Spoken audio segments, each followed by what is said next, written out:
Ahora sí, Bien, audio y video. audio y video, completamente. Uy, ¿qué costó? Costó demasiado. Oye, perdón, disculpa, Carlos, no tengo idea de qué pasó, no sé por qué esto habrá comenzado a cortarse.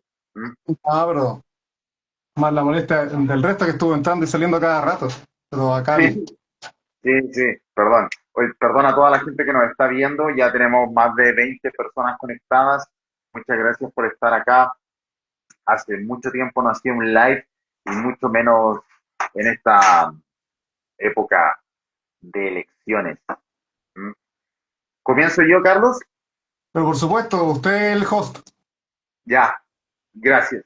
Bueno, chicos, chicas, esta es una ronda de entrevistas cuyo objetivo es entregarles una mayor visualización a todos los candidatos que no son apoyados por grandes conglomerados financieros o no tienen una espalda o no son tan conocidos como otros candidatos que ya hemos visto. Y en este caso tenemos a Carlos Muñoz Lester, ¿lo pronuncio bien, Lester? Sí, como sea. ¿Sí? Candidato a diputado por el Distrito 7, que equivale a Valparaíso, Viña del Mar, Concón y otras comunas, que viene por el Pacto Verde Regionalista y Humanista, ¿cierto? Sí. Perfecto. Oye, Carlos, para presentarte un poco, tú eres abogado y además contador. Tengo técnicamente tres profesiones. Soy abogado, ¿cierto? Titulado aquí en la Católica Valparaíso. Contador, técnico contador. De ahí ya lo otro sería contador auditor, ¿cierto? No, contador. Y aparte me profesionalicé en docencia, así que ya técnicamente docente como corresponde, haciendo el magíster. Ah, Y de perfecto. ahí hay otras posibles oficios o profesiones que claramente no tienen título por ahora, pero también se hacen. Cinturón azul en Jiu-Jitsu, ¿cierto? O ya avanzamos a púrpura. Sí, de hecho eso es un título, hay que decirlo, es un grado. Es un De hecho, grado. púrpura con 2 graditos. Estamos a mitad de Púrpura, camino. púrpura con 2 graditos. Ese cuesta más que algunos títulos. ¿Mm? O sea, de partida me ha costado más largo que carreras, pues, si ya van 6 años más o menos. 6 años en Jiu-Jitsu. Bueno, para todos los que no saben, Brasil en Jiu-Jitsu debe ser la disciplina marcial en donde mayor cuesta subir de grado por cinturón. Hay 4 grados, si no mal recuerdo. Yo llegué a blanco 4 grados. Ese fue mi... 5, mira, está el blanco, el azul, el morado, el café y el negro. Solo Claro, y 5. y por cada color hay 4 grados Claro, y normalmente para si tú eres ordenadito, pasas de color cada 2 años, por tanto llegas a ser cinturón negro en 10 años. en 10 años. Exacto. Y ahora ya estamos en púrpura 2 grados. Sí, se queda a mitad de camino y dicen que una vez que superas el azul ya te quedas, porque normalmente mucha gente abandona en el azul Ujú. y en el caso mío ya me quedé para siempre, así que no hay etapa. Perfecto, perfecto. Oye, Carlos, ¿y cómo has podido equilibrar la campaña, el jiu-jitsu, el trabajo y la vida personal? Ya, Antes eso. de, Gracias por antes la de, pregunta. Nadie se preocupa por Carlos. antes de entrar ahí. Sí, no, me imagino que sobre todo como un candidato que es relativamente, eres nuevo en la política, ¿no? Nunca te habías postulado antes, a nada. No. Ya, entonces, cómo se convalida esto? Bueno, partiste diciendo que no estaba como apoyado en grandes conglomerados y que por tanto estaba haciendo todo yo, de mi patrimonio, por decirlo así. Yo soy Exacto. profesional, mi señora también es abogada, entre los dos subsistimos bastante bien y por suerte no nos falta nada como para solventar también esta carrera. Pero Ujú. obviamente yo intento ser súper eficiente en dinero. En ese sentido, los dos trabajamos, ella está absorbiendo gran parte de mi trabajo como abogado, ¿ya? Ujú. Así que en eso me ayuda, pero un montón. La parte de contabilidad también la trabajo con otra persona que es contadora, ¿ya? Y la parte sí docente tuve que dejarla de lado por primera vez este semestre. Desde que empecé a hacer clases, este semestre no estoy haciendo clases todos los días. Sí estoy haciendo capacitaciones, ¿ya? O sea, acá me van allá, tengo que hacer clases que son de vez en cuando, ¿cierto? Algunas capacitaciones a funcionarios públicos. Y en el caso del Ya. Jiu-Jitsu no es que tenga que compatibilizarse, yo lo explico de la siguiente forma. El Jiu-Jitsu ayuda en mi día a día a estar sano, ¿ya? O sea, Cuando uno está estresado, trabajando, a cierta edad ya te empieza a doler la espalda, todas esas cosas. Bueno, todas esas cosas yo las evito yendo a entrenar, teniendo un físico más aceptable, un estado de salud más aceptable, y trato de mantenerlo porque de lo contrario, insisto, lo negativo que se me viene encima va a ser peor, o sea, ya no voy a tener la salud que yo creo tener. Es verdad. Y el jiu-jitsu ayuda a también bajar el estrés, poder enfocarse mejor. Bueno, el ejercicio en general te permite mantenerte más saludable y concentrarte al momento de poder generar toda la información y masticarla, me imagino. Sí, sí, de hecho, insisto, yo entreno bastante, entreno lunes, miércoles y viernes y entreno desde las 6 de la tarde hasta como las 8:40 más o menos. O sea, son 2 horas 40 porque aparte hago un pre-treino que es como trabajar con otras personas algunos temas de Jiu-Jitsu y después ya a las 7 propiamente tal el entrenamiento a full, con lucha y todo el tema. Entonces, insisto, es bastante Eso fuerte todos el los días. entrenamiento, es necesario. Todos los días. No, lunes, miércoles y viernes, sagrado. Ah, De ya. hecho, si llego a faltar uno, voy un martes o un jueves para compensarlo. O sea, en ese sentido, tan cuadrado que si por ese motivo falto, voy otro día. Perfecto. Bueno, esperamos que si sale selecto, esa misma disciplina se transfiera a estar presente constantemente en la cámara. Lo que se necesita bastante, sobre todo en temas de quórum, asistencia, ¿no? Da un poquito de vergüenza de repente ahí cómo funciona la cámara. Exacto, la verdad es que en ese sentido sí. Oye, Carlos, vamos de lleno a lo que nos compete y lo que la gente quiere conocer y saber de ti. Primero, ¿por qué como independiente dentro de Verdes Regionalistas y Humanistas? Pues, me imagino que si te quisiste mantener tu independencia y utilizando este cupo tendrá alguna razón. Ningún partido te representa del todo. Ya habías estado antes en otros partidos. ¿Cómo fue esto para ti, todo este proceso de decisión? Ya, de partida no he estado en ningún partido, ya, nunca. Mm. En los papeles del CERVEL aparezco como que fui parte del partido PRO, pero fui de esas personas a quienes engañaron con la firma. En particular a mí fue en el año 2013. Yo firmé Ya, para ok. que alguien compitiera nomás, para permitirle competir, así como parte del juego democrático, y después aparecí en el Partido Progresista. De hecho, era estudiante, presenté un recurso de protección, anulé esa inscripción y todo un tema. Así que no, nunca he tenido un partido político, eso es primero. Ujú. Iba a ir como independiente, juntar firmas es muy difícil, pero al mismo tiempo la campaña de juntar firmas te permite que otros te vean, que Claro. otros partidos te vean. Y se me acercaron al menos 4 partidos políticos preguntando, Carlos, ¿quieres agregarte a nuestra lista? El tema es que muchos de ellos comprometían, entre comillas, algunos de mis principios. Y ahí va el hecho que también respondo. Yo digo, yo soy de izquierda, pero encerrarme en un partido me complica porque tú sabes que los partidos tienden a ser más disciplinados. ¿En qué sentido? Que si yo veo algo que no me gusta, pero la mayoría dentro del partido decide otra cosa, yo tengo que obedecer a la mayoría del partido. Por algo estoy siendo parte de eso. Y en ese sentido, en ese orden, está bien. Pero yo no me Ujú. sentía cómodo con eso. Si yo veo que siendo de izquierda, que mi bando está haciendo algo incorrecto, lo voy a decir. Entonces, a ese va el tema de que nunca quise militar. Sin embargo, cuando, claro, junto una gran cantidad de firmas, pero juntar 2.000 es muy difícil, se me Ujú. abre la puerta a los partidos y me quedo con el Partido de Acción Humanista por una muy simple razón. Ujú. Es un grupo más pequeño de personas, en ese sentido fueron más sinceros conmigo y no me pidieron nada a cambio. Me dijeron, Carlos, ni siquiera tienes que militar con nosotros entendemos lo que tú representas, entendemos tu idea, son bastante compatibles con las nuestras y te queremos dar la oportunidad de que compitas. Entonces, si ellos no me piden nada a cambio y me abren las puertas, yo, por el contrario, agradecido. Y en lo que pueda ayudarlo a ellos, lo voy a hacer. Pero en ningún momento me pidieron ni disciplina, ni obediencia, todo lo contrario, me dijeron, Carlos, puertas abiertas. Y es por eso que más allá del pacto, que insisto, incluye otros partidos políticos que quizás yo no me siento tan representado, Ujú. dentro de regionalistas, verdes, ¿cierto? Yo me quedo con el Partido de Acción Humanista porque, insisto, son las personas que me abrieron la puerta a participar sin condiciones. Oye, Carlos, ¿y se podría saber a qué partido le dijiste que no?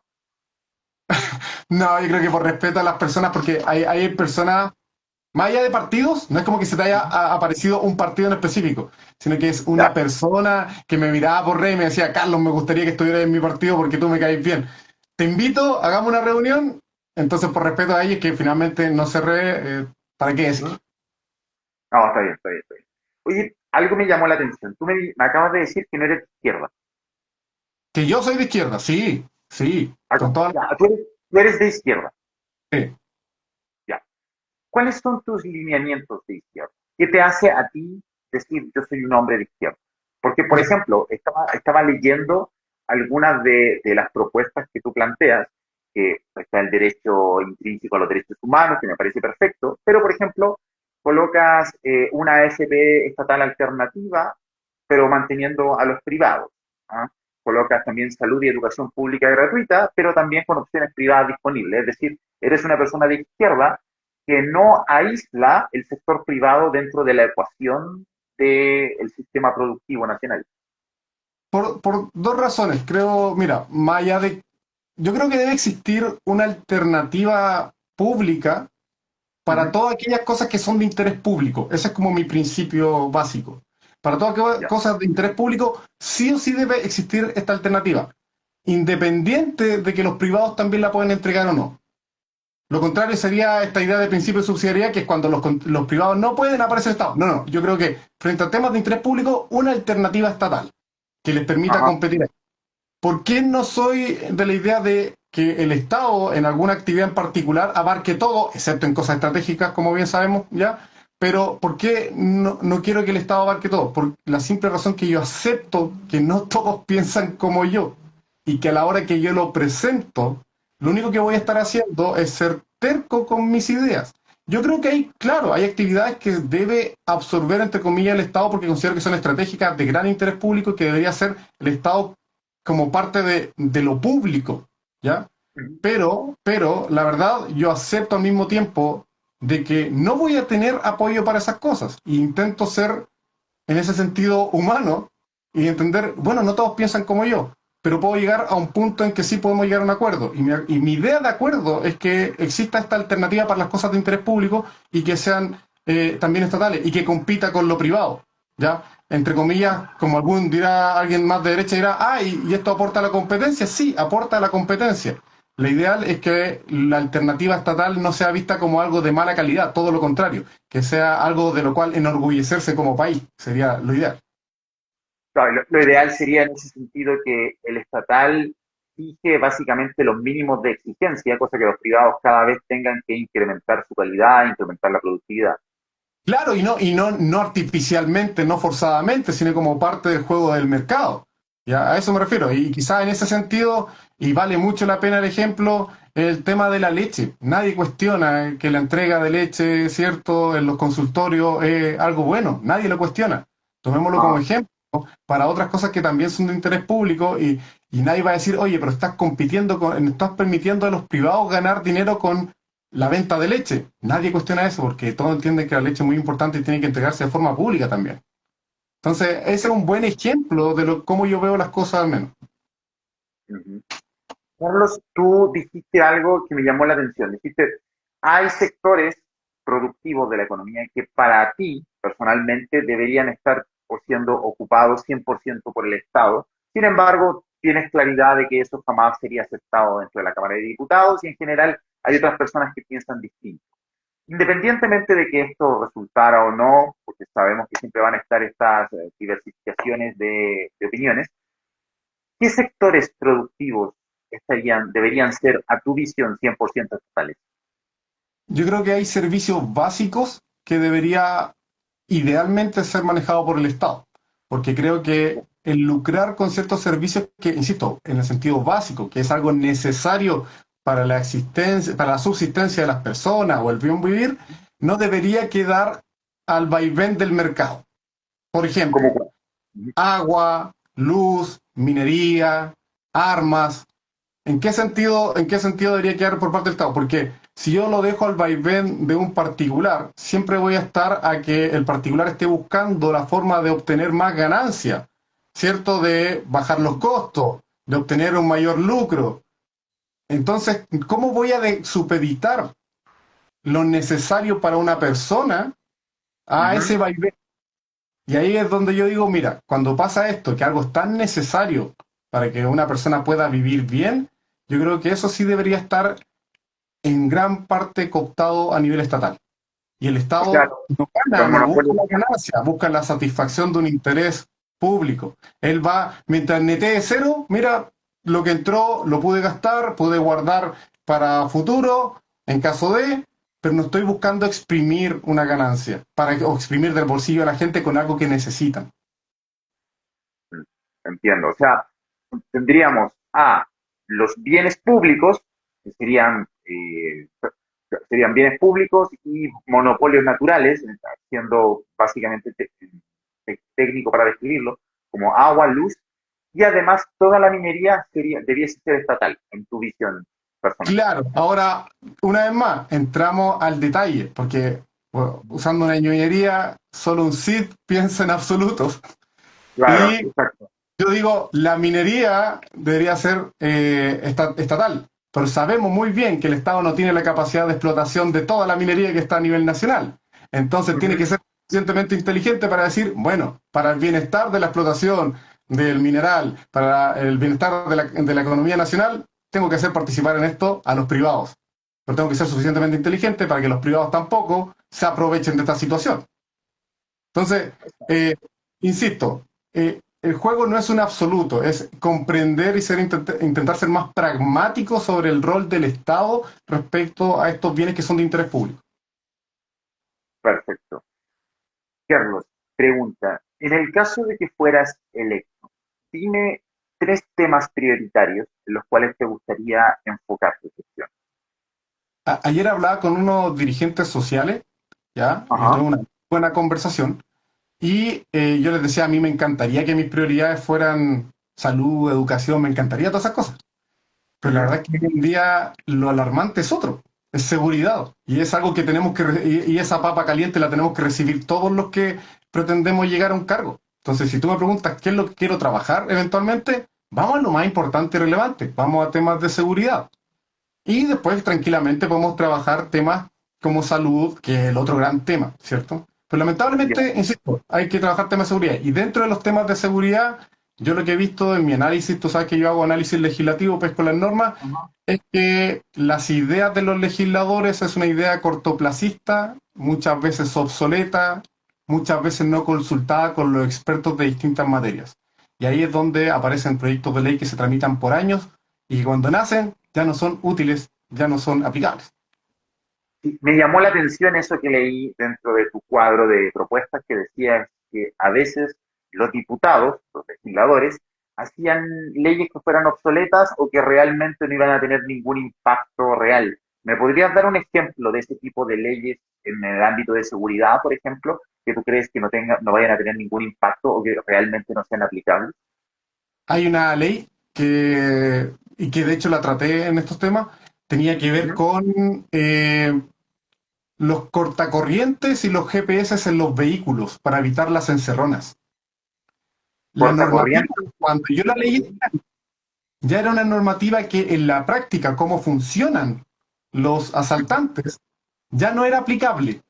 Te iban desde quitarte el cortacorriente hasta Ujú. que la persona no tenía GPS. ¿Sabes por qué? Porque la normativa exigía de que se le ofreciera al dueño de un vehículo la instalación de un GPS y que pagara una mensualidad. Una persona que tiene un vehículo, que ya está pagando permiso de circulación, que está pagando gasolina, va a estar pagando mensualmente aparte un GPS para que no le roben el vehículo. Y eso venía en la norma. Mm, Entonces, vienen las modificaciones. Entonces, tú dices, no va a ser. La gente va a comprar un vehículo que viene con un GPS al que nunca le va a pagar la mensualidad. Y el exacto. cortacorriente, cuando te asaltan, te lo piden, te quitan la llave. Y si no, bueno, ya sabes, yo sé muy bien eso, si yo empecé a hablar de eso porque yo sufrí una encerrona en Santiago, ¿ya? Entonces, sé perfectamente cómo funciona el tema. Y esa Bendito, norma, bendito Santiago. Yo me cambié para acá, pues. no, o sea, ¿tú estás en Santiago ahora? Sí, pues, yo vivo en Santiago desde marzo. Yo cambié mi vista al mar por vista de Ticio. ¿Mm? Bueno, pucha, lo lamento, yo no, yo con suerte voy a trabajar y la verdad es que y ya casi evito ir en auto porque si la hora de regreso es complicada, no me arriesgo, ya me pasó una vez, ya le pasó también a mi cuñado, entonces no, ya dos en la familia.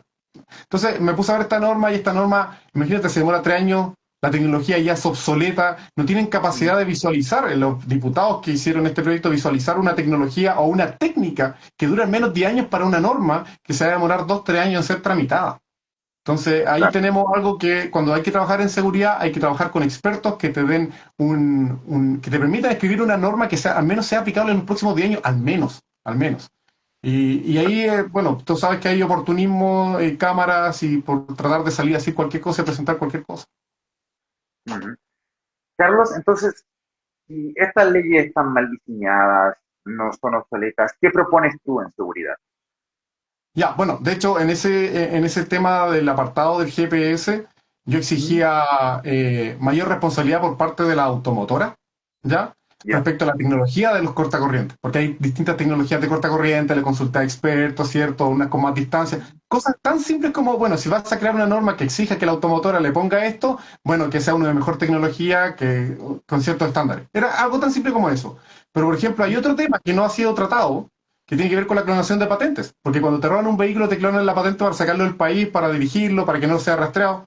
Y hoy en Ujú. día, la clonación de patentes no tiene solución. Yo intento tramitar Ujú. cancelaciones de patentes para generar una nueva y es un parto.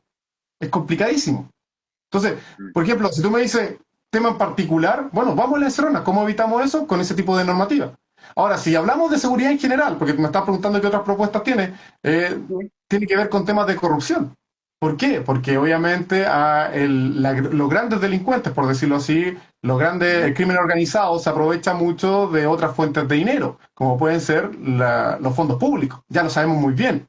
Entonces, por ejemplo, hay cierto, el procedimiento penal, eh, la verdad es que impide revisar algunas sentencias que se fueron conseguidas mediante corrupción. No existe una nulidad, un periodo de nulidad. También expliqué en un post de esta situación, de que hay ciertas sentencias que, por más que se sepa que fueron otorgadas por corrupción o mediadas por corrupción, no hay forma como anularlos. Entonces hay que desincentivar, hay que decirle a la gente, si tú cometes delito y consigues una sentencia favorable por corrupción, da lo mismo, van a pasar 10 años y te la van a poder revertir, te vas a poder ir a la cárcel igual.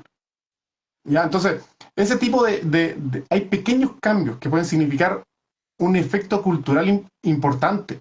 ¿Ya? Un efecto cultural de decir, oh, ya no se pueden robar vehículos porque te pillan al tiro. Oh, ya no puedo cometer corrupción, igual me van a pescar. Ujú. Entonces, Perfecto. son pequeños cambios que se consiguen hablando con asesores, no sacando leyes a la tonta y a la loca. Sí, hay una buena opción ahí. Carlos, y respecto a salud y educación, tú planteas que la salud y educación debiese haber una mayor presencia pública. Cuando hablamos de mayor presencia pública, hablamos de mayor calidad. Y cuando hablamos de mayor calidad, hablamos de mayor gasto público. ¿Cuánto crees tú, si has hecho los cálculos, debiese incrementar o cuánto pelearías tú los incrementos del gasto público en cada una de estas áreas? El tema del Vamos, gasto por público, ejemplo, aquí en los números, en los detalles, ¿ya? ahí te va a poner Moschiati y va a decir, no sabe. No, porque en No, realidad claro. me encantó ¿Sabes? los ¿Tiene la cifra números. exacta? No ¿Tiene la sabe. cifra exacta? No, no, ¿por qué? Porque el tema es el siguiente, que yo creo que sí se debe existir un mayor gasto público, pero hoy en día estamos en un problema, obviamente, sobre todo con la ley de presupuesto, que en un ratito más vamos a ver al presidente, ¿cierto?, hablando de este tema. Así es. Más que en el mayor gasto público, creo en una reconversión del gasto público. No sé si estoy usando la terminología correcta. Cuando yo Ujú. veo que el sector público gasta una cantidad excesiva de dinero en derivar al sector privado y que supuestamente está endeudado con el sector privado porque debería muchas cosas a las clínicas privadas, ¿cierto? Cuando derivan del sector público. Ajá. Entonces yo digo, ahí tiene que haber una reconversión. ¿Por qué voy a estar enviando al doble o al triple del valor al sector privado cuando puedo utilizar correctamente de a poco ese dinero en mejorar mi establecimiento público y en entregar por ahí el servicio? ¿Ya? Y tomo como ejemplo simplemente la salud dental. ¿Y por qué tomo ese ejemplo? Porque, bueno, soy abogado del colegio de dentistas. Entonces Ya. me lo sé de memoria. ¿Y Ujú. qué es lo que faltan? Faltan box, faltan dentistas. ¿Por qué faltan dentistas? Porque no se han abierto nuevas plazas de cargos para dentistas, de planta a contrata, qué sé yo. Box porque no se ha Ujú. invertido, porque no está incluida en los planes de salud. Entonces, ahí qué es lo que digo. Entonces está toda la gente yendo al sector privado o se está financiando atención al sector privado en otras materias. Bueno, hay que reconvertir y esa reconversión tampoco, una vez más, no es de la noche a la mañana. es en la medida que va creciendo tu aparataje público, va reduciendo lo que vas destinando al aparataje privado. El aparataje privado siempre va a existir para quienes quieran ir, pero no puedes estar obligando a las personas para ir al sector privado, yo le voy a pagar 3 veces el valor, 2 veces el valor, porque te está haciendo el quite a mejorar tu servicio público. Y eso no podría simplemente remediarse regulando la utilidad que tienen los privados, como lo hacen algunos países, Holanda, Yo, por ejemplo, yo creo que Yo tiene un creo país que súper subsidiado. van a resistir más todavía, porque, oye, aquí le estoy hablando a un economista, va a hablarle de No, regulación de precios a lo no, regulación de no, precios, no regulación de precios, regulación de utilidad. como una parte del precio. La Claro, o parte, sea, a lo que voy yo es que cuando se regula la utilidad, lo que tú haces es, de alguna manera, obligar a la empresa a reinvertir gran parte de lo que van ganando. Es una práctica súper normal sí, dentro de ahí varios lo países comprendí bien. europeos. Ahí lo comprendí bien. Aún ¿Mm? así, si yo les digo, reinviertan más para reducir su utilidad, para que vaya creciendo el aparataje, ¿cierto? Como una forma de incentivo, ¿cierto? Esto también había incentivos tributarios al respecto, así que eran como, oye, no retires tus ganancias, ¿cierto? Puedes empezar a utilizarla para hacer crecer la empresa. Yo creo que sería más resistido. Ahora, ¿son dos alternativas viables? Sí, te la compro completamente, Ujú. completamente. Pero yo creo que es más bien visto decir, hemos mejorado la salud pública, a decir, estamos limitando a los privados respecto a cuánto ganan. Yo creo que ahí van a Sí, aparecer algunos viejos estandartes de la derecha a decirte, no me gustó eso último. claro. No, yo lo digo por el tiempo que te toma. En términos de elasticidad, hay un concepto que es la duración, ¿cierto? La necesidad. Hay, por ejemplo, a mayor tiempo te toma pagar un bien o a mayor tiempo tú puedes esperar por pagar un bien, tu elasticidad es mayor. ¿A qué me refiero con esto? Si yo voy a comprar una casa de 100 millones a 30 años y de repente me suben 10 millones de pesos, yo puedo simplemente decir, ok, yo tomo este gasto, ¿cierto? Vale a 30 años, poco lo voy a sentir. Pero cuando hablamos de salud, la salud es como inmediata, ¿no? No puedo esperar 30 años para operarme la cadera, para operarme la rodilla, para atender a mi hijo, etcétera. Tiene que ser inmediatamente. Como el traspaso de bienes de lo privado a lo público toma más tiempo, en sentido de eficiencia podría darse. Pero son, como dices tú, son opciones que son válidas y siempre va a haber un nivel de resistencia por uno o que otro lado. De hecho, ojo Ahora, ahí, diste en el clavo con algo, que es la demora en la... Si yo planteara la reconversión, por ejemplo, ampliar el servicio público, qué sé yo, y tú dices, hay una demora, claro, porque cuando se abren plazas de planta a contrata, ¿cuánto demoran en tramitar una ley para abrir esas plazas? ¿Cuánto demora eso? Entonces, ahí das con un punto efectivamente, que si yo tengo un plan como este, requiere que igual que sea un poquito más rápido y las cosas en el Congreso están increíblemente saturadas. Entonces, buen punto ahí el que acabas de mencionar igual. ujú. Oye, Carlos, quiero llevar este mismo punto a dos áreas. La primera, como estamos hablando de gasto público, cuando hablamos de gasto público hablamos de presupuesto, ya sabemos ya lo que está pasando actualmente con el gobierno y el presupuesto público del próximo año, pero pregunta, ¿tú estarías dispuesto a plantear la negociación de un presupuesto cero? Primero, yo he escuchado hartas versiones de lo que es presupuesto cero y me gustaría, ¿qué es lo que tú entiendes por presupuesto cero? Porque cuando me tocó estudiarlo, la verdad es que mala idea de lo que leí. Presupuesto cero es básicamente, no se tocan temas como seguridad y salud, porque claramente no puedes quitarle este dinero a las personas, pero sí es tomar áreas como, por ejemplo, evaluar distintos proyectos del Ministerio de Desarrollo Social, evaluar proyectos del MIMBU, evaluar proyectos de obras públicas, evaluar a lo que se da a Corfo, evaluar lo que se da a Cercotec y decir, ok, esto tiene cierto nivel de impacto y esto no. Lo que no tiene impacto tenemos que revisar por qué no tiene impacto y si simplemente el programa está mal diseñado, bueno, se corta el programa y se redestina. Mira, Hay un ¿cómo profesor de la debe- Universidad Católica de Valparaíso que hizo esta conversión y él decía que estábamos perdiendo casi un 3% del PIB. Te doy otro ejemplo que es más concreto todavía. ¿Conoces los fondos Cercotec? Sí, Los fondos Cercotec no tienen un seguimiento de si la persona a la cual le dieron el fondo, ya sea de 3 millones o de 7 millones, a través de los capital semilla o el capital crece, no saben si en 5 años más esa persona sigue manteniendo su emprendimiento.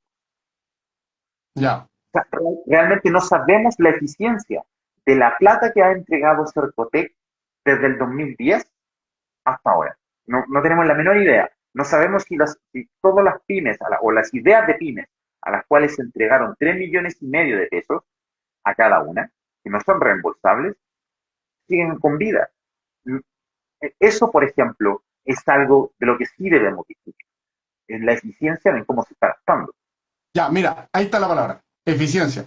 Pasa que cuando me tocó leer sobre este tema, porque voy estudiando por temas, tengo una lista gigante de todas formas, Ujú. habían situaciones más extremas que, claro, hablaban de presupuesto cero y que eran casi, casi como estas ideas que plantean algunos candidatos más de derecha, ya que lejos de ser cero era menos algo, ¿ya? En cambio, lo que tú planteas era Ujú. la postura cuando leí que hablaba de optimización.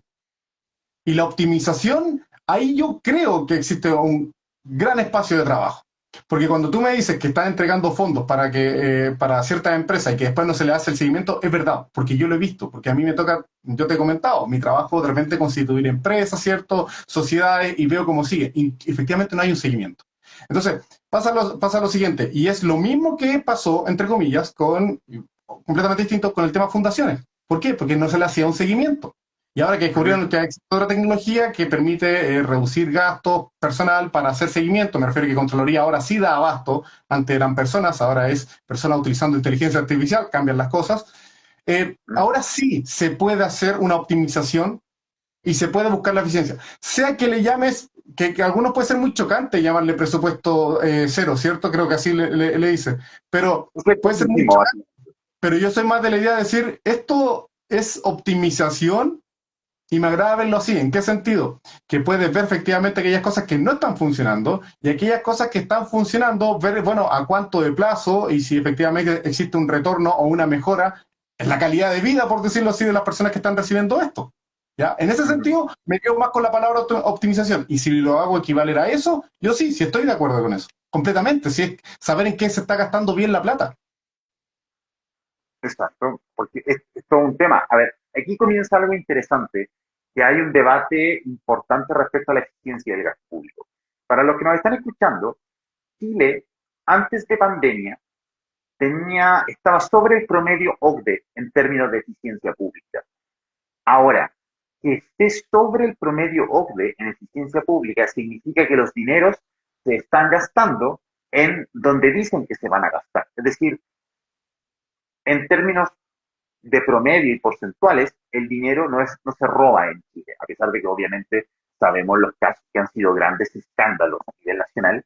En términos comparativos, se roba poco dinero. Sin embargo, no sabemos si los proyectos a los que va el dinero tienen un alto impacto. Y ahí hay algo que arreglar. Y eso yo lo quiero pasar a la siguiente pregunta. Estamos hablando de mejorar la calidad de la educación, mejorar la calidad de la salud estatal, mejorar la misma eficiencia del Estado. Cuando hablamos de eso, hablamos de normalmente más dinero. Más dinero es más presión fiscal. Y cuando hablamos de impuestos, que es la presión fiscal, hablamos de empresas. Y en Chile tenemos un punto crítico con las empresas. Es decir, los procesos de permisología que Chile ha estado viviendo para poder generar proyectos es muy fuerte. Las estadísticas levantadas por Horizontal dicen que hemos perdido hasta el 6% del Producto Interno Bruto en estos 4 años en base a que los proyectos se demoran demasiado en tramitar. Municipios se pueden demorar hasta 800 días en algunos trámites. Hay un promedio de demora de 400 días en el servicio público, es decir, más de un año. ¿Cuál es tu visión al respecto? ¿Qué podemos hacer al respecto? Como víctima directa de la permisología, Ujú. claramente hay otro campo de mejora gigante. Nada que... Mira, ayer también, conversando con los dirigentes, llegamos a este punto. Yo les decía, por ejemplo, en temas medioambientales, yo les decía, entre la desregulación y lo medioambiental, yo prefiero 1000 veces lo medioambiental. Pero en ese trayecto hay harto camino. Y en temas de permisología, sí hay una piedra de tope en algunas cosas que son completamente irrelevantes. Completamente irrelevantes. Si uno ve los trámites y los procesos, uno dice, esto está de más. Y ese es un ejemplo solamente, pero ahora también lo llamo al día a día, no solo para grandes proyectos ambientales que ojalá todos cumplan con todas las reglas medioambientales que son necesarias. O sea, recién estaba analizando el tema del paño, del paño que está en Salinas contaminado. O sea, ahí Ujú, ocurrió todo lo contrario. Ahí se permitió hacer los privados lo que sea y dejaron la embarrada. ¿Ya? Pero, por ejemplo, el tema de permisología más arrastrado, si yo abro un local de comida, la cantidad de permisos disgregados que tengo que pedir es ujú. molesto e impide que un negocio abra en 3 meses a 6. Y ese Así es. negocio que está de 3 meses a 6 está siendo poco eficiente, no está recibiendo dinero. Pero ¿saben quién además no está recibiendo dinero? El Estado, Estado. porque está Ujú, funcionando de forma informal, la ujú. redundancia. Está informal, ¿por qué? Porque quizás la persona no quiera pagar impuestos, sí quiera pagar impuestos, pero si tú no le ayudas a regularizarse rápidamente, no te lo va a pagar, quiera o no quiera hacerlo. Entonces, Ah, la permisología no solo afecta a la persona que está buscando crear un negocio o una iniciativa, incluso a las comunidades sociales, porque hoy en día para crear una junta vecinal tienes que hacer un trámite absurdo. Entonces, la permisología afecta no solo a nivel social, a nivel comercial, también afecta al Estado, porque el Estado lo que está haciendo es colocar tantas trabas innecesarias, porque son procesos que están antiguos o de leyes obsoletas, una vez más, que fueron creadas hace 5 años, recién salieron ahora y nos dimos cuenta que en realidad ahora se ujú. podría hacer más ágil con la inteligencia artificial, lo que sea, pero bueno, está afectado incluso el ingreso estatal. Cuando me dicen Así es. cuánto dinero se pierde, yo digo, sí, la gente pierde, también pierde el Estado. Así que esa es O mi sea, conclusión al respecto y hay que aprovechar las nuevas tecnologías para empezar a mejorar. Pero si empezamos a discutir las nuevas tecnologías ahora, no saquemos la normativa 5 años después cuando ya empieza a ser un poquito más obsoleta. ¿Ya? Y ese otro error una vez más del Congreso. entonces llevándote aquí a donde las papas queman. La expansión del puerto en Valparaíso, la expansión del puerto de San Antonio. ¿A favor o en contra? Pasa que muchas veces ahí hay que hablar de las zonas de sacrificio, ¿cierto? Y cuánto es la comunidad está No, dispuesta a sacrificar. en el Y caso de yo, Valparaíso, San ¿ah? Antonio sí. En el caso de Valparaíso no. Valparaíso todavía no es considerado zona de sacrificio. Todavía no. Eh, Ahora pasa lo siguiente, que yo soy de la idea de que la comunidad tiene que opinar. Y hoy en día los procesos consultivos están además mal diseñados. Porque cuando llaman a consulta van 10, 20, 30 personas. ¿Ya? Y muchas veces son las personas que tienen un interés particular en ir y apoyar. El proceso consultivo sí o sí tiene que pasar por toda la comunidad. ¿Ya? Y ojo aquí, que quizá a algunos se lo olvida, pero en Ujú. Chile están permitidos los plebiscitos comunales y que no son utilizados casi. Y esa es una gigante herramienta para saber qué es lo que quiere la comunidad. ¿Por qué yo voy a opinar de San Antonio? Claro, yo quiero ser también diputado por parte del Distrito 7, pero quien tengo que Ajá. preguntar a la gente de San Antonio, ¿qué ellos prefieren? La ampliación del puerto con todo lo que ello conlleva o mantener Ujú. su tamaño y que simplemente el Estado busque otro lugar donde hacer un puerto gigante. Pero yo creo que la afectación directa es a la comunidad. Y si Ya, los tú métodos estás a favor consultivos del no están funcionando, Ujú. bueno, la municipalidad tiene que hacer el plebiscito comunal. Y eso es mucho más importante y mucho más eficiente. A mí debo admitir que eso me causa un poco de desconfianza, porque creo que la ciudadanía no tiene idea de lo que quiere. Te voy a dar un ejemplo súper concreto. Ambos somos de Valparaíso. ¿Ah? ¿Te acuerdas dónde estaba el Metroval, que después fue Cinefoy? ¿Ya sí? Ya. Ahí a- se quería, cuando quiebra el Cinefoy, se quería colocar un data center. ¿Mm? La gente reclamó, dijeron que no querían un data center porque realmente no iba de la mano con la visión de desarrollo de Valparaíso. Hubieron polémicas, se iba a meter el data center, no querían el data center, ¿qué querían? La gente de Valparaíso es extremadamente especial, entonces lo que querían era más espacios culturales, más música, más teatro, lo cual a mí me parece perfecto, pero eso no mueve ni un poco la aguja del PIB, lo más mínimo. Y al final no se dio eso tampoco y ahora es un mall chico. Para los que nos están escuchando y son de Valparaíso, la calle Pedro Montt, ¿cuántos deben ser? Deben ser unas 12 cuadras, 15 cuadras. Ya sí, puede ser. ¿Y cuántos molchinos tenemos ahí? De los chicos y de los grandes, porque de todos los tamaños. ¿Habrán unos 7, fácil? Puede ser. 7 malls chinos. No sé si es el tipo de desarrollo que quiere o que necesita una ciudad. Sin mencionar además, y aquí me hago absolutamente cargo yo de lo que digo, sin mencionar además la cantidad de lavado de activos que probablemente suceden en algunos de esos malls. ¿Mm? Entonces, Ese es tu punto de vista, ¿por qué desconfías de las consultas ciudadanas que pueden generar un efecto? al final yo creo que genera un efecto negativo porque la ciudadanía es muy cortoplacista en términos de lo que quiere. ¿Mm? Porque, seamos honestos, Valparaíso pasó de ser la principal comuna de la quinta región a ser una comuna totalmente abandonada. El salario promedio de la comuna de Valparaíso no supera los 500.000 pesos. Hay una informalidad tremenda. Hay una inseguridad que en la calle Pedro Montt hay muchos locales que funcionan con las cortinas cerradas, sobre todo las ferreterías. ¿Mm? No hay construcción, no hay expansión del puerto, no hay nuevas inversiones. Entonces, es preocupante un poco lo que está sucediendo en la comuna, porque incluso los focos de turismo que tenían antes son focos de turismo que están diseñados para el santiaguino o para el extranjero. Cerro Arrayán, Cerro Alegre, Cerro Concepción, si uno va y compara el valor de los platos de comida, todos están arriba de los 13.000 pesos. Entonces, y la gente de Valparaíso no puede ir a esos lugares porque son carísimos.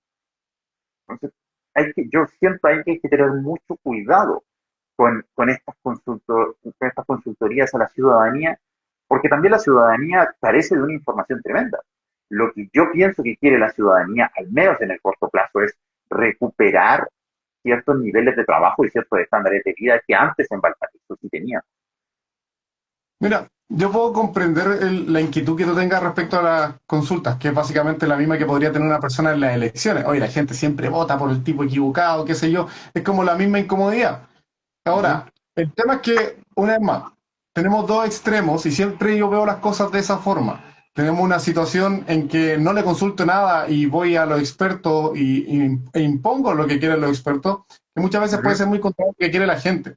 Igual hay un tema de responsabilidad. Yo creo que cualquiera de las dos opciones que se tomen, tienen que haber responsabilidades. Si yo tomo a los expertos y los expertos me dicen hace tal cosa, bueno, entre comillas, voy a tener que hacerme responsable del descontento social.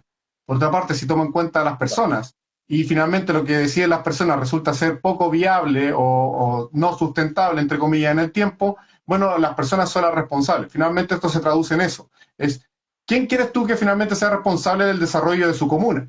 ¿Ya? Y Uh yo -huh. prefiero, al menos yo prefiero que sean responsables del desarrollo de su comuna las propias personas.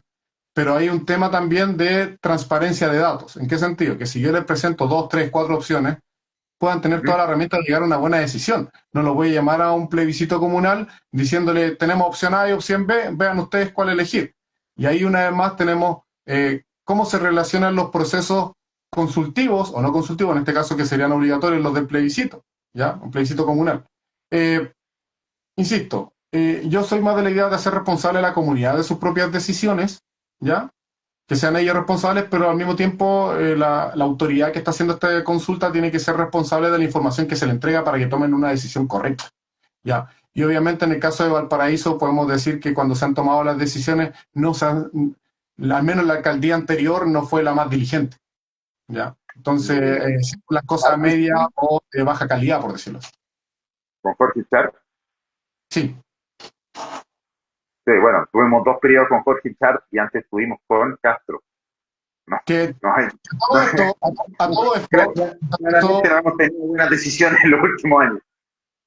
pero ojo, la alternativa a Sharp era que Castro continuara, así que tampoco podemos El, culpar a la gente de la la decisión que tomaron. alternativa de Char era que Castro continuara y después era, ¿quién era DJ Méndez? Claro. Acuérdate, Y, acuérdate que él quería colocar ascensores, o sea, perdón, escaleras mecánicas en los cerros. Qué no, idea más. y una de sus propuestas, siempre me acuerdo que era aumentar el número de escuelas de música y de canto, y esa era una de sus principales decisiones, así como propuesta, aumentar como el número de escuelas de canto y cosas.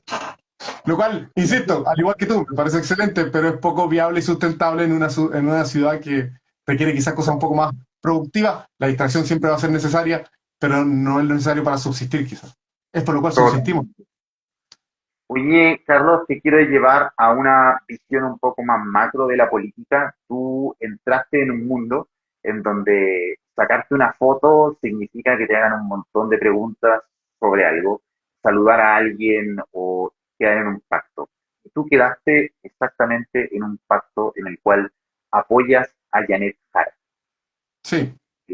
Janet Jara tiene algunas propuestas que son bien polémicas dentro de todo. Y obviamente para colocarte entre las cuerdas, por así decirlo. Tengo que ¿Quieres preguntarte si vestirte de tú, Moschiati? Admítelo, que era así, no sabe. quiero ponerme en modo Moschiati, exacto. Está Tengo que bien. preguntarte si tú estás de acuerdo con alguna de estas tres o con las tres.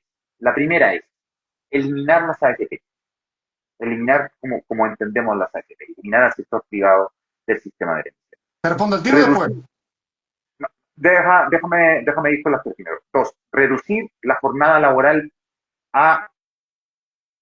¿Mm? No te Y alcancé a tres, escuchar. Se cortó. reducir la jornada laboral a 40 horas. ¿Ya? Y tercero, el salario vital de 750.000 pesos. ¿Estás de acuerdo con las tres? ¿Hay algunas que te convencen más que otras? ¿No estás de acuerdo con ninguna? Vamos de a una. Vamos de a una. Me Vamos. dijiste primero el tema de las AFP. Ya. Así es. Una vez más, la responsabilidad cae en las personas. Yo creo que eso es algo a plebiscitar. Yo soy de la Ujú. idea de que las AFP y las pensiones de las personas son temas de interés público y que no tienen que estar sujetos al lucro de los sectores privados. ¿En qué sentido? Mi pensión, mi vejez no puede estar sujeta a si una persona quiere, o una empresa, o muchas personas quieren ganar o perder dinero con mi dinero. ¿Ya? Yo creo que sí que, ojo ahí. Pero yo acepto una vez más que no todos están contentos con eso. Entonces yo intento decir, bueno, en ese caso tengamos la alternativa de una FP estatal. Una cosa es lo que me Ujú. gustaría y otra cosa es lo que yo sé que voy a conseguir. Y eso es una gran diferencia entre los parlamentarios de hoy en día, que les gusta pegarse cabezazos contra el muro con consignas que no van a conseguir. Así nunca van a conseguir avanzar en nada. ¿Ya? Así que eso, una cosa es lo que yo quiero y otra cosa yo sé lo que podría conseguir con el resto de las personas. Así que respecto a la FP, esa es mi postura. El segundo Ya. tema. Ya. Entonces, mantenemos la AFP privada. Mantenemos parte, las mantenemos, las dejamos subsistir. Sí, la dejamos subsistir, pero ¿para qué? Para que exista una FP estatal que demuestre que se puede hacer mejor, esperando que lo pueden hacer, por favor, porque otra cosa es la persona que dejen a cargo. Ahora, claro, sí, eso son dos cosas. Ahí hablamos de eficiencia. En todo caso, vamos a agregar un poco de datos. Dos cosas. Primero, las AFP, el 75% de la plata que tiene la gente actualmente en su fondo de pensión es rentabilidad de la AFP. Entonces, en ese sentido, la AFP privada ha, ha demostrado ser eficiente. Otra cosa es que la pensión sigue siendo baja, pero es baja por la carencia de pilares de seguridad social, no porque la plata que se produzca es poca. Dos, si existiera una AFP estatal, debiese, entre comillas, ser eficiente. ¿Por qué? Porque acorde al premio Nobel de Economía, creo en el 2017, Angus Deaton, los mercados financieros funcionan como una especie de de oligopolio, perdón, en información perfecta. ¿A qué me refiero con esto? Si yo veo que tú, Carlos, inviertes en madera y veo que te estás rentabilizando rápido, yo, como puedo ver que tú estás rentabilizando, yo también compro madera. Entonces, es un juego de quién llega primero, pero todos podemos llegar, ¿se entiende? Sí, Entonces, bastante bien. sería, sería, se vería muy mal que una FP estatal fuera poco eficiente. Entonces, ahí con esto te están molestando, haría un impuesto a las peinetas. Si lo vi pasar, me dice el Larry. No, los haters también suman, los haters también suman, ahí va Yo, bien. yo, yo me apropié de eso, yo me apropié del tema del pelado y me ha servido un montón, así que bienvenido sea. Sí, está bien, está bien. Ya, perfecto, tenemos la AFP entonces. Dos, reducir la jornada laboral a 40 horas. Mira, yo creo que una vez más se puede trabajar en eso progresivamente, ya si ya viene, ya se va a dar, ya. Y un tema de adaptación. Si lo miramos a nivel semanal, la afectación para la empresa no es tanto. Ya me ha tocado hacer ajustes en empresas y trabajar en esto, y en nada más Ujú, que, sinceramente, alguien lo va a tomar mal, pero sinceramente es creatividad. Es decir, muevo un horario aquí, acomodo este acá, saco este de acá, y realmente se logra. De hecho, hoy en día muchas personas, por falta de eficiencia, una vez más tocamos el tema, por falta de ujú. optimización, la verdad es que tienen a las personas trabajando en horarios que no corresponden y pagando hora extra. Esto me ha pasado en muchas empresas que yo asesoro. ¿Cuánto está pagando en hora extra y por qué lo tiene pagando hora extra si en realidad esto era adaptable precisamente en otros tipos de horarios? ¿Ya? Yo creo eso, que cuando alguien dice que la reducción viene a 40 horas, sí, pero es semanal, ¿ya? Y en realidad ahí, digamos que el eventual perjuicio se distribuye durante la semana y cambia mucho el tema. Y si miramos una vez más, a ti te gusta mirar de repente las estadísticas extranjeras, tampoco es tan raro cambiarlo a 40 horas, no es algo, no es un bicho raro a nivel internacional. Y una vez más también trabajemos con el tema de la calidad de vida de las personas. ¿Ya? Así que si tú me preguntas 40 horas, completamente a favor, se pueden encontrar las formas y la afectación no debería generar mayor si vemos, insisto, otros casos de otros países. Ujú. No, es cierto que en otros países se trabaja menos en términos de horas, es algo muy común. Lo que sí es cierto es que la productividad por hora en otros países es mucho más alta. Chile está Un tema dentro de los... que podemos trabajar, insisto, es parte del ponerse creativo. Claro, sí, pero ahí comienza a haber un tema. O sea, ser más productivo en una empresa, si bien es parte de una creatividad, también ser más productivo tiene que ver con la misma expansión de los mercados. Los mercados en Chile son muy poco innovadores. Pero voy a colocar como ejemplo. En 1990, en Estados Unidos, IBM era la empresa en la que todos querían trabajar. En el 2000 era Microsoft. En el 2008-2010, Meta. En el 2015, todo lo que tiene que ver con Tesla. Y actualmente es Amazon. Hay constantemente una innovación. Acá en Chile tenemos Codelco en 1990 y seguimos teniendo Codelco y la minería hoy. Entonces, hay muy poca innovación y eso hace que el cortar horas y mantener los niveles bajos de productividad y encarezca un poco el empleo. De hecho, somos de los 3 países menos productivos de la OCDE por hora. En ese sentido, al reducir las horas, independientemente sean pocas, se puede sentir dentro de los impactos. Finalmente, salario vital. 750. ¿Mm? Quiero hacer un comentario al respecto, más que nada una creencia para algo para analizar. Yo también veo, al igual que, como me señala en la estadística, que Chile es poco innovador en ese sentido y bastante estático en cuanto a la forma en que se mueve el mercado en los años. Yo también lo veo así. Y sabes que he llegado a una conclusión, y por esto digo que es una suerte de creencia, porque esto no está avalado en ninguna parte, pero yo realmente creo que es por la poca población que tenemos y la baja natalidad, porque nuestro mercado es pequeño. Y en ese sentido hay poco espacio para, hay poco público, hay poco consumidor. Yo lo veo así, no sé si tú lo verás de la misma forma, pero yo creo sinceramente que hay un tema de que en Chile, cuando tú abres, o sea, cuando tú abres un negocio en otro país con más personas, inmediatamente tienes un público mínimo que tú sabes que va a acceder a ello y va acá en Chile, el público es tan bajo, el consumidor es tan bajo que tienes que salir a ganártelo, porque casi tienes que quitárselo a otro porque somos pocos. Creo yo, en el día a día de mi trabajo como asesor, que eso es una gran causa y es lo que complica muchas veces la innovación o el movimiento en los mercados. Ahí es rebatible porque Suiza son 9 millones de personas, Austria son 9 millones de personas, Suecia son 10 millones de personas, Estonia. Con una historia completamente distinta, ese es el tema además. Sí, o sea, a lo que voy es que no sé si el tamaño del mercado es la cantidad de la población, no sé si es relevante. Yo creo que es el nivel de educación, por ejemplo, el nivel de innovación. ¿Cuánto gasta el Estado en innovar? Estonia son 5 millones, el mercado es mucho más diversificado.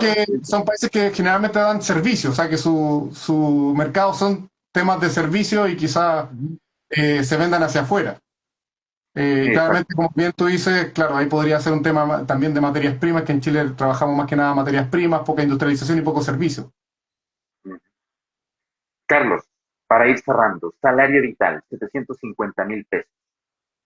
Ese es tu tema, yo te he visto hartos videos ahí del tema del salario vital. El tema, Eh, el tema del salario vital, ahí, o sea, Mira, yo entiendo que los salarios son bajos, pero lo que buscamos no es que la gente tenga más dinero, sino que tenga más disponibilidad de compra. Hay un cambio en el switch ahí. Obviamente, admito que los salarios en Chile son bajos. Nadie podría negar eso. Pero creo, a mi visión personal como economista, con los datos en mano, es que el salario vital es complejo. ¿Cuál es tu visión? ¿De acuerdo o en desacuerdo con el salario vital de 750? ¿Cómo yo comprendo el tema del salario vital para estar de acuerdo con el tema del salario vital? Porque te lo adelanto ya. Estoy de acuerdo, pero ¿cómo yo lo comprendo? El tema salario vital lo veo como una meta a conseguir, ¿ya? Y esa meta a conseguir se logra de distintas formas porque entiendo que el salario vital es algo más integral, no es subir el salario mínimo, pero el salario mínimo va aumentando. Lo que se va haciendo es que se va acercando a esta idea ideal del salario vital. Entonces yo tengo un salario vital que idealmente, conforme a la candidata Jara, ¿cierto?, de Ujú. 750.000 pesos. Pero tenemos un salario mínimo que va aumentando de a poco conforme los años, incluso se va reajustando, o sea, cada vez se va acercando más a eso. Por tanto, el espacio que tenemos para conseguir, o sea, la brecha que tenemos para conseguir ese salario vital en los próximos 4 años cada vez se va reduciendo, ¿ya? Entonces, ¿cómo yo lo veo? Es casi como, a algunos les va a asustar esto, es como cuando uno piensa, la Agenda 2030, lo que queremos conseguir para el 2030. Los conspiranoicos van a saltar. Pero es como eso, salario vital, 750 lucas. ¿Qué logramos para conseguir que las personas puedan tener ese, como bien tú podrás decir, ingreso, qué sé yo, en general? Bueno, el salario mínimo se ha ido reajustando, ha ido aumentando. A los sectores más vulnerables, los subsidios, los bonos. Y hay otra forma incluso en que se puede mejorar eso, porque hay personas que, o sea, hay formas de entregar fondos o riqueza que no necesariamente es dinero, sino que, insisto, los subsidios mismos, los incentivos. Entonces, yo creo que la idea del salario vital 750.000 es algo más integral, a lo cual no solo se va a llegar porque simplemente el Estado va a desembolsillar una cantidad de dinero para completar desde tu sueldo, sino que es una solución integral y una meta a conseguir en los próximos 4 años de forma diversa, ¿ya? Y en ese sentido es más alcanzable que verlo de una forma quizás más estricta como el Estado desembolsando. Claro, porque es un 2,3% del PIB en términos No, anuales. vamos en seco. De hecho, me acuerdo ese video cuando lo sacaste y claro, decía eso es mucho dinero, pero quizás no sea necesario, en mi cabeza decía no sea necesario ese desembolse de golpe. O sea, el tema es que aquí viene la problemática, ¿cierto? Como tú dices, puede haber un monto que va a ir subiendo por parte de la empresa, pero a medida de que vaya subiendo ese monto por parte de la empresa, para la empresa siempre va a ser más difícil contratar. Porque acuérdate que a ese salario va ligado una cierta cantidad de impuestos que también, y imposiciones que el empleador también tiene que colocar. Entonces, es complejo. Pero bueno, ya sabemos que estás de acuerdo con estos puntos, estás de acuerdo también con el salario vital, mantienes las AFP, me parece bien, y vas de acuerdo con las 40 horas. Carlos, ya básicamente llegamos a la hora de entrevista, así que te dejo a ti los últimos minutos para decir lo que piensas y para llamar básicamente a que voten por ti. Bueno, muchas gracias. Agradezco que me hayas compartido tu audiencia, porque cuando haces un live me compartes tu audiencia para que yo me dé a conocer, así que en eso muy agradecido y muy amable. Eh, y lo genial de poder conversar con alguien que te responde, o sea, que existe una ida y una vuelta, ¿cierto?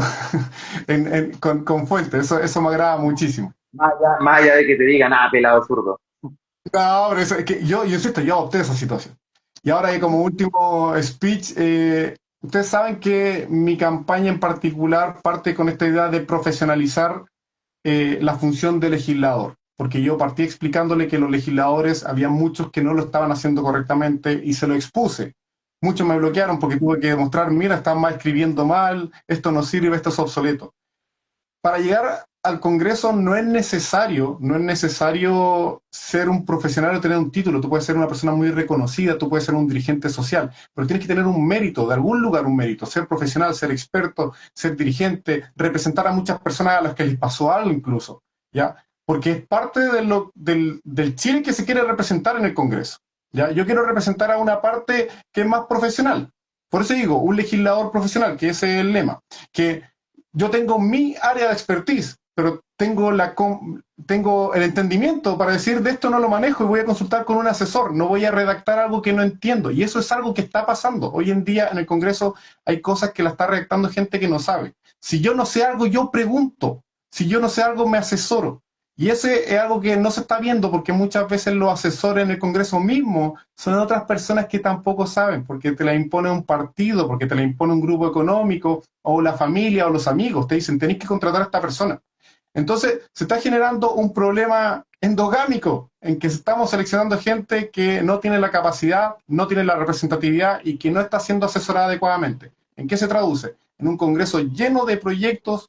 Realmente hay más de 7.000 proyectos que están obstaculizados desde el 90, que todavía ocupan espacio en la agenda. Se está perdiendo tiempo y cuando necesitamos algo urgente se demora 1 año, 2 años, 3 años. Mi propuesta es ser un legislador profesional, en que si hay algo que yo sé, voy a poder legislar bien. Y si hay algo que no sé, voy a consultar para poder legislar bien.